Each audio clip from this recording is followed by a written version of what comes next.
اگلا شعر ہے، تلاش اس کی فضاؤں میں کر نصیب اپنا، جہان تازہ میری آہ صبح گاہ میں ہے، کہ میں جو صبح کے وقت اٹھ کر اللہ کے آگے سر بسجود ہو کر آہ و پکار کرتا رہا، اور اس کے صلے میں اللہ تعالیٰ نے جو فیض مجھے عطا کیا، اسی سے ہی تجھے نیا جہان تخلیق کرنے میں رہنمائی مل سکتی ہے، اور وہ تو اپنا نصیب اسی میں تلاش کر سکتا ہے۔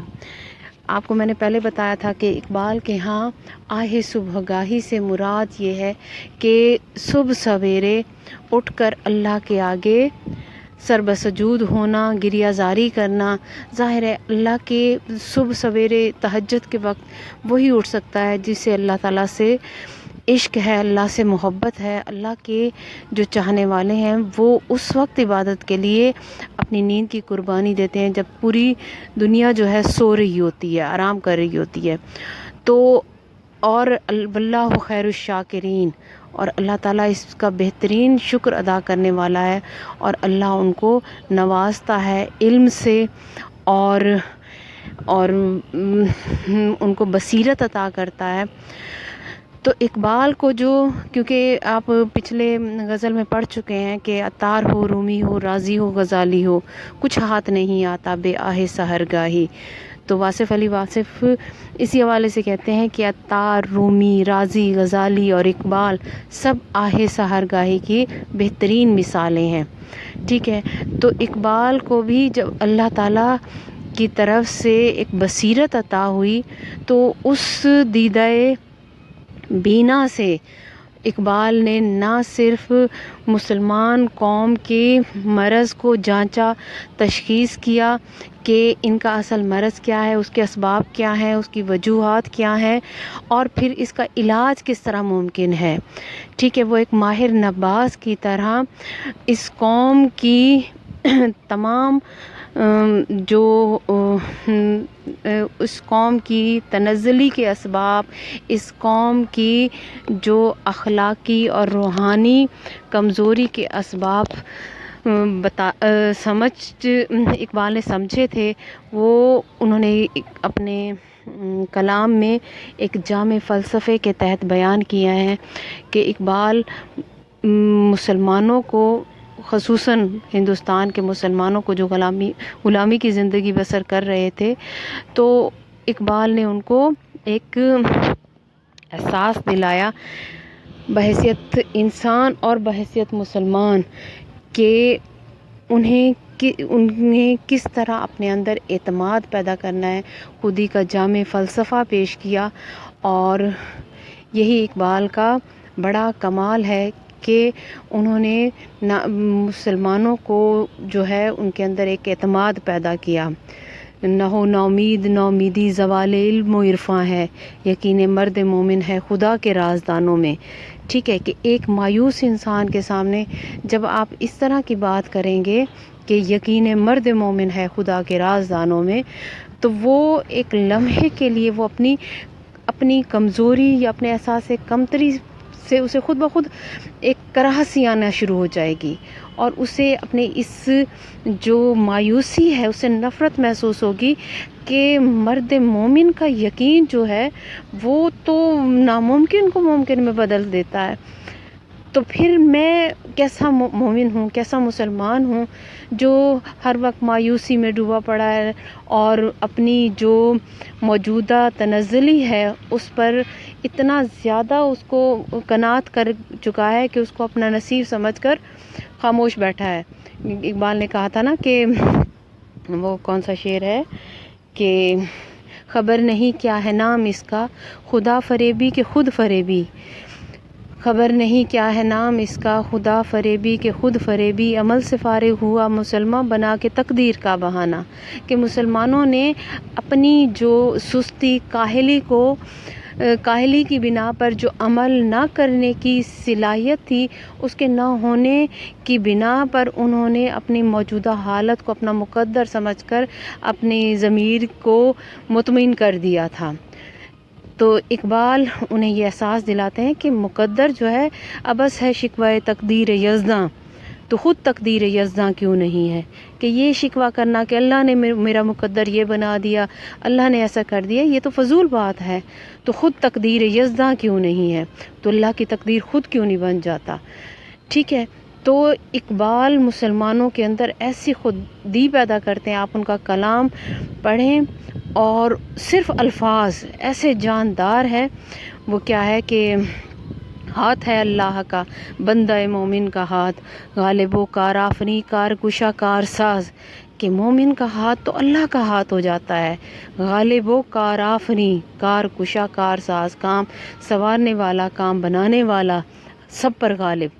تو مسلمان جب یہ کلام اس طرح کا سنتے تھے، وہ جو ایک مایوسی میں پڑے ہوتے تھے، تو ان کے اندر ایک زندگی کی نئی لہر دوڑتی تھی۔ اثر ہوتا ہے، بات کا اثر ہوتا ہے۔ اللہ تعالیٰ نے زبان میں، بیان میں بڑی طاقت رکھی ہے۔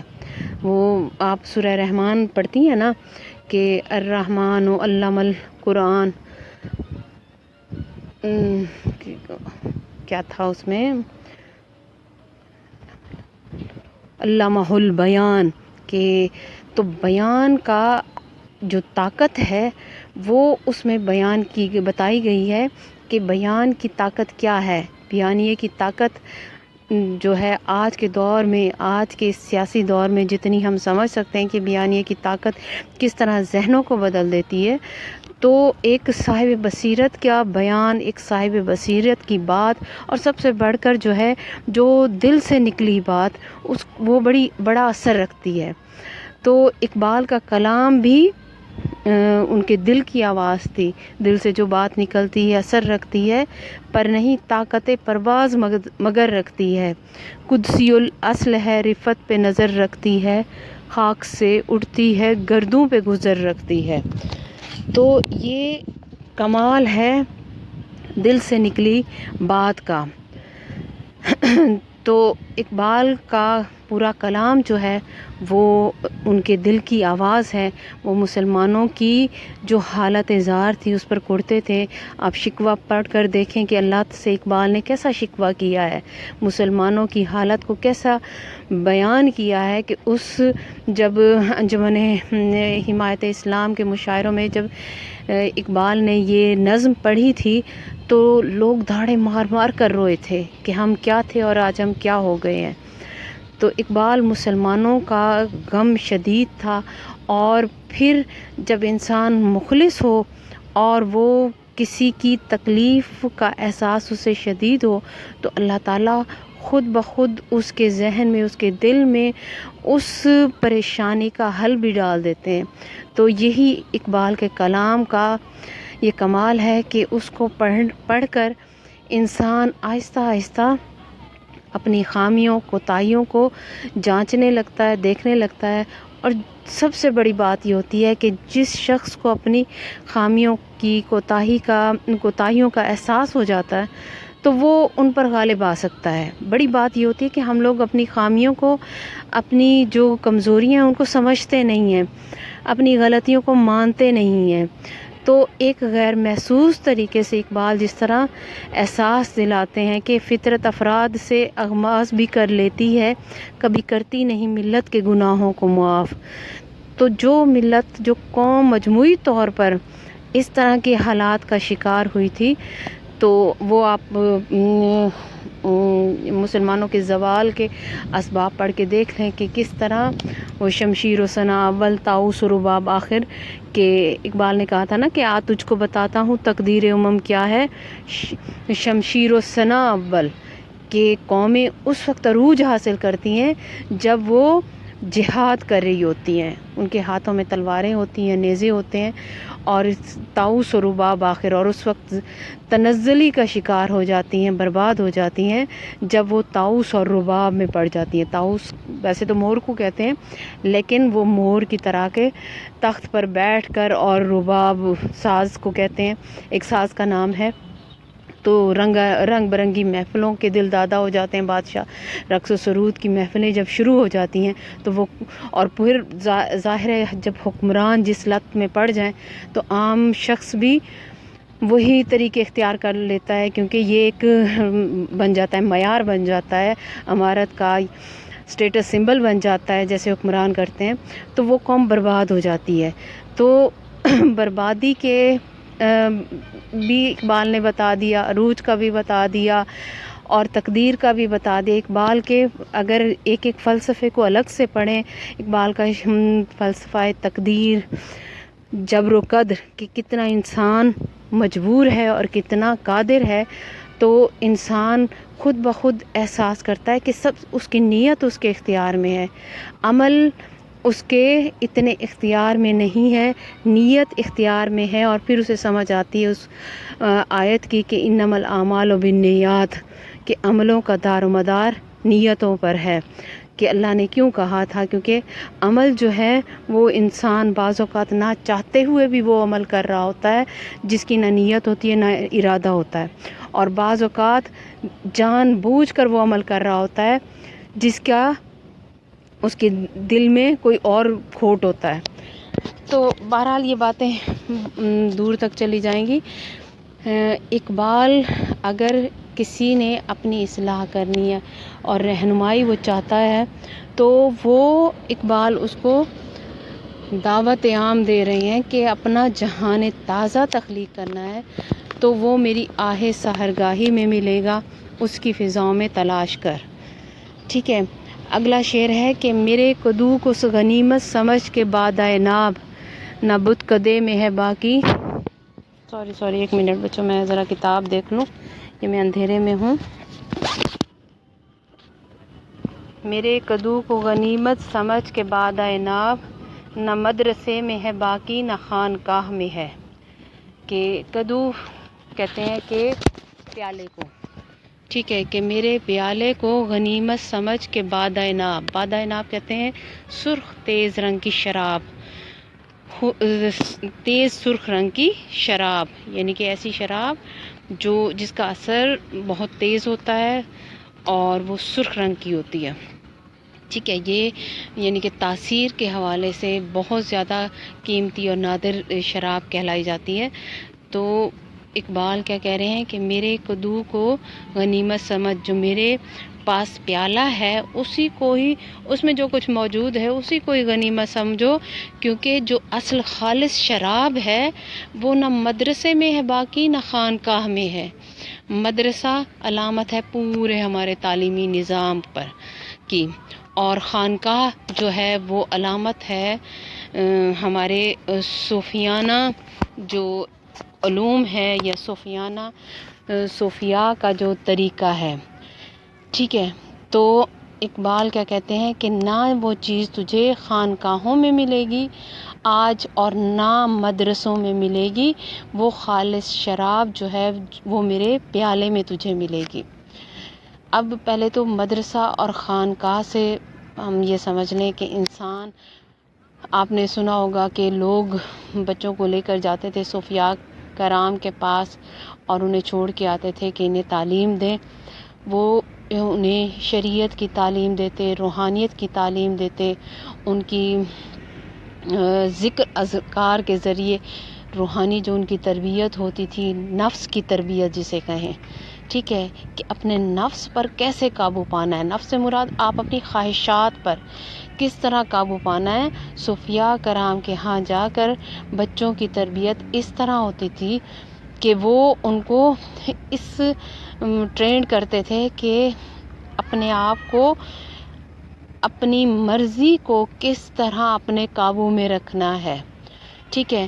اور دنیاوی تعلیم، دنیا میں ترقی کے لیے دنیاوی تعلیم، ہمارا پورا جو نظام تعلیم ہے وہ سارا لے لیں کہ مادی ترقی کے لیے ہمیں دنیاوی تعلیم کی ضرورت ہوتی ہے. تو اقبال کیا کہہ رہے ہیں کہ وہ خالص علم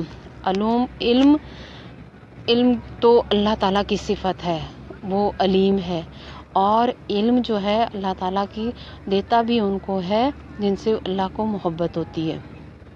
ٹھیک ہے. تو اب معلومات اور علم میں بڑا فرق ہے. معلومات، آج دور ہے معلومات کا، ٹھیک ہے، لیکن علم جس کے معنی جاننا ہے، شعور آنا، آگہی کا ملنا، وہ نہ دنیاوی تعلیم دے رہی ہے اور نہ خانقاہیں. خانقاہوں سے تو اب آئے دن جو ٹی وی پہ ہمیں دیکھتے ہیں کہ جعلی پیر، نقلی پیر بن کر اور جس طرح وہ تباہیاں مچا رہے ہیں وہ سب کے سامنے ہیں. لیکن آپ اس سے یہ نہ سمجھیں کہ صوفیاء یا بزرگ جو ہے وہ خدا نخواستہ ایسے تھے. اصل بزرگ تھے، اصل ولی تھے، تو ان کی نقل کر کے لوگ آج اس طرح لوگوں کو گمراہ کر رہے ہیں. ٹھیک ہے، تو یہ ان کی نقل میں آ کر لوگوں کو گمراہ کرنے والے لوگ ہیں. اصل صوفیاء کرام تھے اور اب بھی ہیں. وہ یہ ہے کہ اب صوفیاء کرام یا ولی اللہ جسے کہیں گے وہ اب بھی دنیا میں موجود ہیں. بس یہ ہے کہ جو جس تلاش میں رہتا ہے اس کو ویسے ہی ملتے ہیں. جو اللہ کے راستے پر نکلے گا اسے بڑے بزرگ ملتے ہیں، ولی اللہ مل جاتے ہیں. اور جس کو اللہ کے دوستوں کی تلاش ہی نہیں ہے، اللہ سے محبت کرنے والوں سے کوئی تعلق ہی نہیں ہے، تو اللہ تعالیٰ بھی اپنے جو دوست ہیں، ولی دوست کو کہتے ہیں نا، تو ان کو اتنا عرضہ نہیں کرتا کہ وہ ہر کسی کو ملتے رہیں. سمجھ آ رہی ہے نا میری بات؟ تو اللہ تعالیٰ جو ہے وہ خود ان کو ان سے ملواتا ہے جو خواہش مند ہیں. ٹھیک ہے، تو جب ان کی نقل میں جو دوسرے بن چکے ہیں، ان کی نقلی پیر، جعلی پیر بن چکے ہیں، تو اقبال انہی کی طرف کہتے ہیں کہ خانقاہیں جو ہیں وہ تو اب کیا بن چکی ہیں. خانقاہوں پہ بت پرستی کی ایک شکل ہی نظر آتی ہے کہ کیا نہ بیچو گے جو مل جائے صنم پتھر کے، ہونی کو نام جو قبروں کی تجارت کر کے، کیا نہ بیچو گے جو مل جائیں صنم پتھر کے.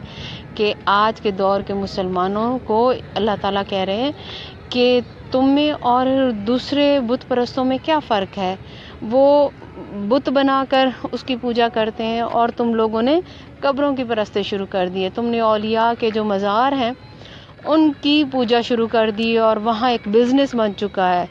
گدی نشین ہیں وہاں لوگ، ویسے ہی جیسے ہندو چڑھاوے چڑھاتے ہیں یہ بھی جا کر وہاں پیسے وغیرہ دیتے ہیں، اور وہ بہت زیادہ انہوں نے ایک تجارت کا ذریعہ بنایا ہوا ہے. یہ باتیں سب جانتے ہیں. تو خانقاہیں تو اس طرح ہو گئی ہیں کہ وہاں جو ہے وہ شرک کی نئی نئی قسمیں سامنے آتی ہیں، تو وہ چیز وہاں تو مل ہی نہیں سکتی. اور دوسرا رہ گیا نظام تعلیم. نظام تعلیم ہمارا جس طرح کا ہے وہ ایک مشینی انسان تو پیدا کر رہا ہے. ٹھیک ہے، جو جس کی سوچ بس یہ ہے کہ پیسہ کیسے کمانا ہے.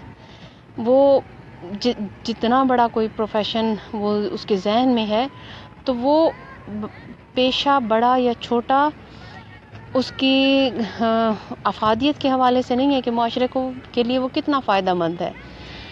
پیشہ بڑا یا چھوٹا وہ خود اس کے لیے کتنا فائدہ مند ہے، وہ خود اس سے کتنا کما سکتا ہے. اس نقطۂ نظر سے وہ پیشے کی سلیکشن کرتا ہے اور پھر اس کا سارا جو زور ہے کہ زیادہ سے زیادہ کمانے. ٹھیک ہے، تو ہمارا نظام تعلیم جو ہے وہ تو صرف مشینیں پیدا کر رہا ہے، پیسہ کمانے کی، پیسہ بنانے کی سوچنے والے.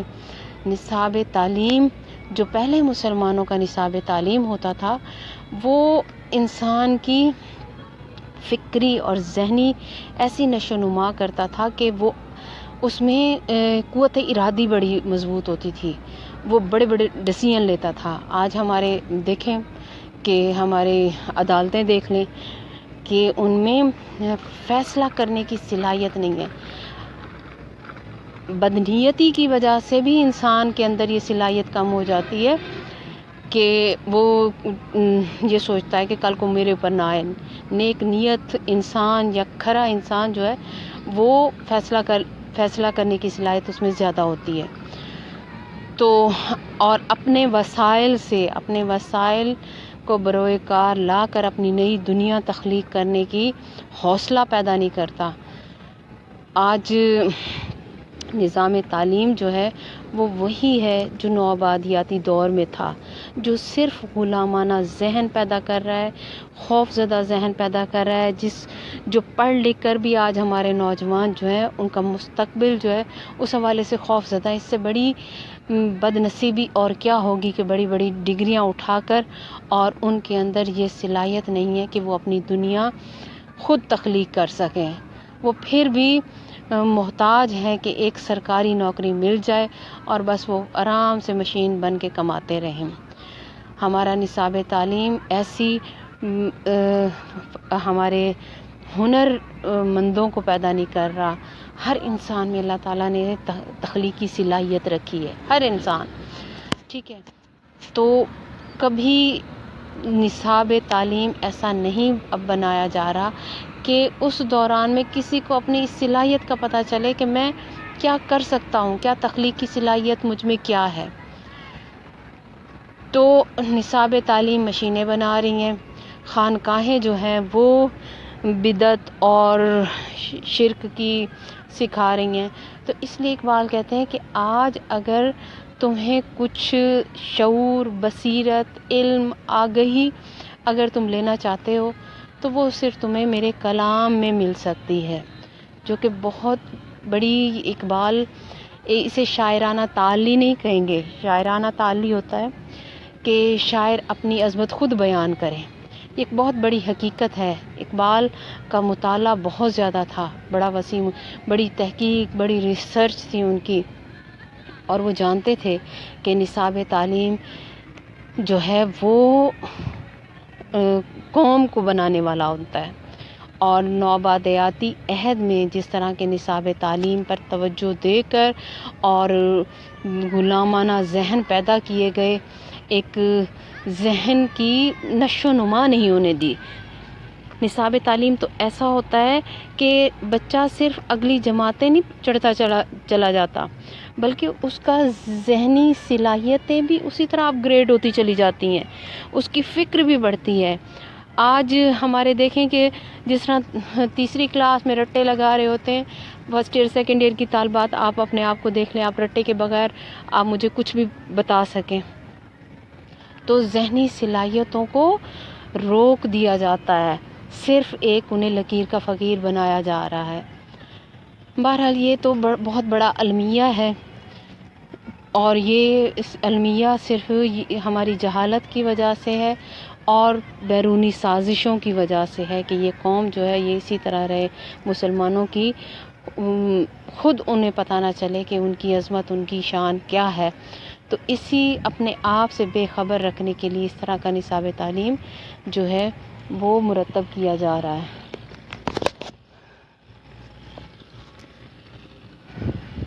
طالبات، میں یہاں واک کرتے ہوئے یہ لیکچر دیا ہے، تو بچوں میں اب تھک گئی ہوں۔ آپ کو اللہ کرے یہ سمجھ آ رہا ہو۔ یہاں لائٹ بھی نہیں ہے، اندھیرا ہے بالکل۔ تو اقبال کی ہم 2 غزلیں پڑھ چکے ہیں۔ مجھے امید تو نہیں ہے کہ طالبات یہ سنتی ہوں گی، بہرحال ہم اپنی ڈیوٹی کر رہے ہیں۔